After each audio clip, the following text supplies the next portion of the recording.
Hey and welcome to Neverwinter with Aragon. So just yesterday Cryptic Studios had a stream for Neverwinter where basically they took questions from the player base and answered as many as they could, basically on the state of the game and the development and updating their future plans. So first things first, many players are very curious, myself included, of how we shall be able to obtain the Celestial Wings mount. This being the legendary mount, which should give you the wings of basically an angel, and you'll be able to fly around like Zariel and all those other angels basically do. Well, it has been said that this Celestial Wings mount will be obtainable after milestone 4. So this probably means that no, we won't be able to obtain it from, let's say, the leaderboards with grinding the Zariel favor. It most likely won't be that reward, and my thoughts is probably it's going to be some lockbox where you'll have to again go open those keys and potentially obtain it through that. However, don't quote me on it, I am not entirely sure. It could be a whole different system where we do some grinding and whatnot, but it's supposed to be disconnected from milestone 4, and no, it's not going to be something like a milestone 5. Anyway, moving on, we go to, the Tales of Old event. It's not going to be happening this year. However, they do wish to entirely refresh the Tales of Old event, inputting new dungeons and new rewards, and therefore this meaning the storyteller books will not be coming back, and this being the reason why they added it to the Zen store, because they don't want items that are still considered good to never be obtainable again.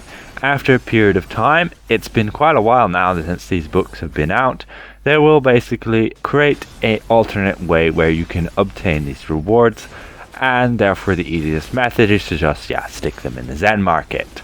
And they do not want to diminish the effort other players put into actually obtaining them, and therefore they are at a considerable price as they are.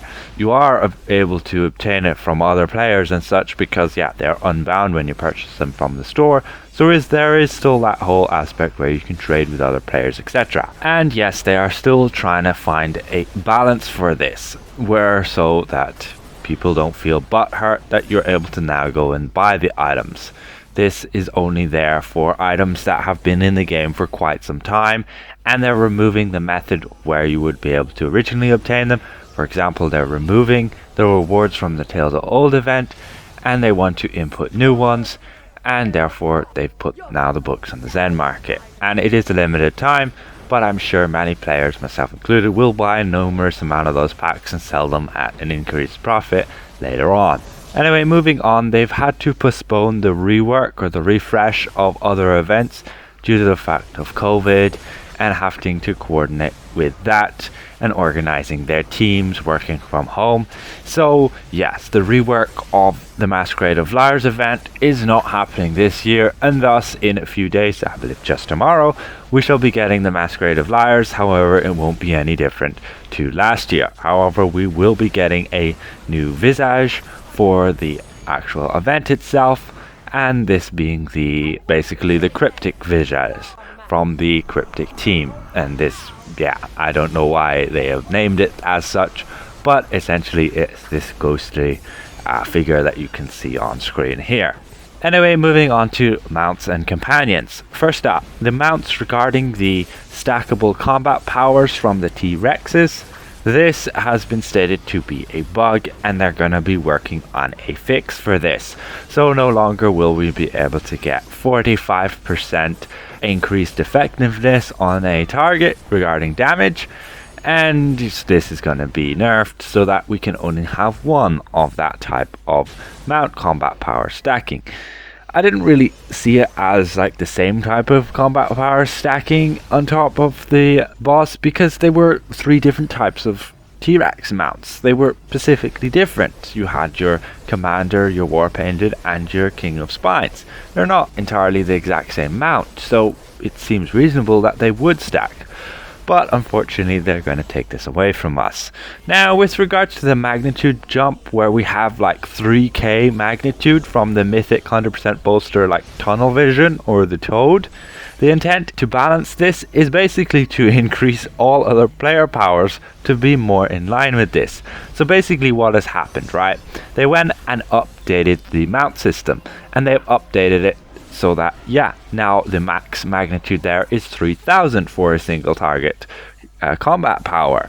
And this being, as it seems now, is like really high. It's more magnitude than any other player has as a daily power. The reason for this is because the mount update, right? They fully updated the mount system, right? Now they want to go back and fully update the player system, the player powers and whatnot.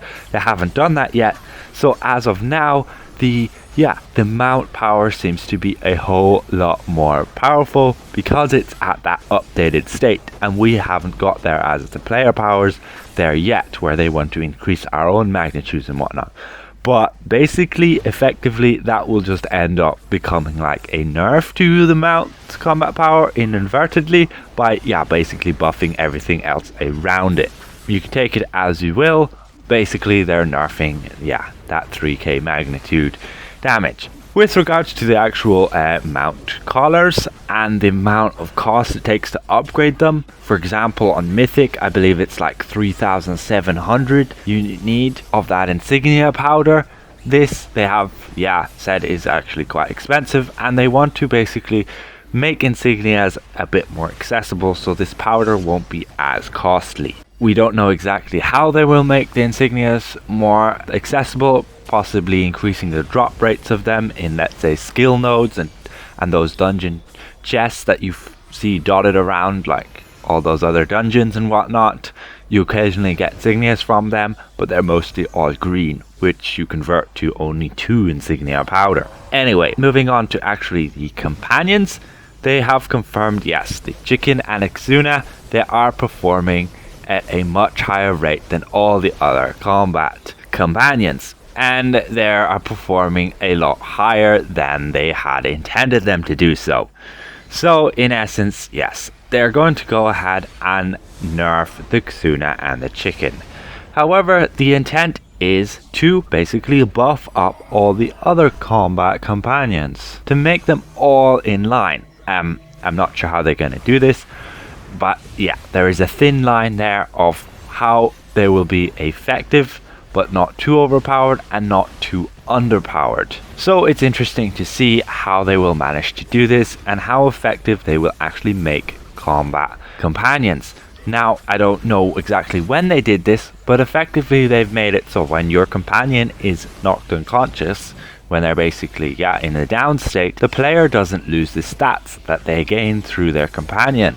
This was actually a pretty big buff, and it definitely has made these companions to be a lot more effective, since you don't die anymore once your companion dies as well. Anyway, so we should essentially, in probably 2 months or so, along with some further scaling adjustments, we should see the adjustments to these combat companions. Moving on to the actual event, the Harvester of Nightmares, it was a pretty decent success for Cryptic Studios in regards to the statistics of the audience retention or player retention compared to what the Hell Pit event was.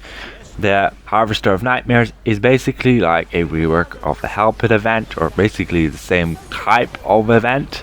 And they found, the Harvester of Nightmares was a good bit more successful in holding the player's attention through the different difficulty tiers than the Hell Pit one. I believe this is due to the fact that the Hell Pit event actually got pretty challenging through the difficulty tiers, and the Harvester of Nightmares not so much. And I think mainly due to the fact of Harvester of Nightmares, you're able to come with a party, whereas Hell Pit was purely solo.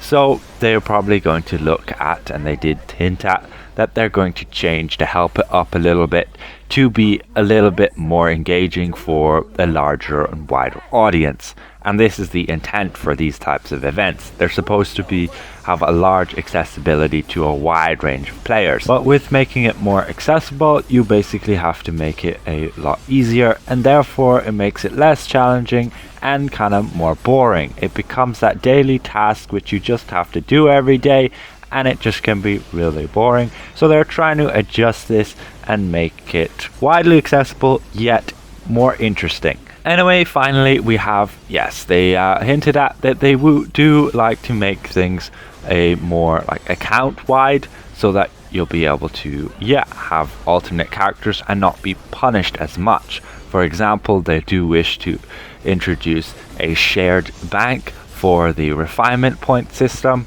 where you'll be able to transfer the refinement points from different characters to other ones, making it a whole lot more accessible, and you'll be able to farm out refinement on one character and transfer it to another without being penalized for it being entirely bound to that character as it is now.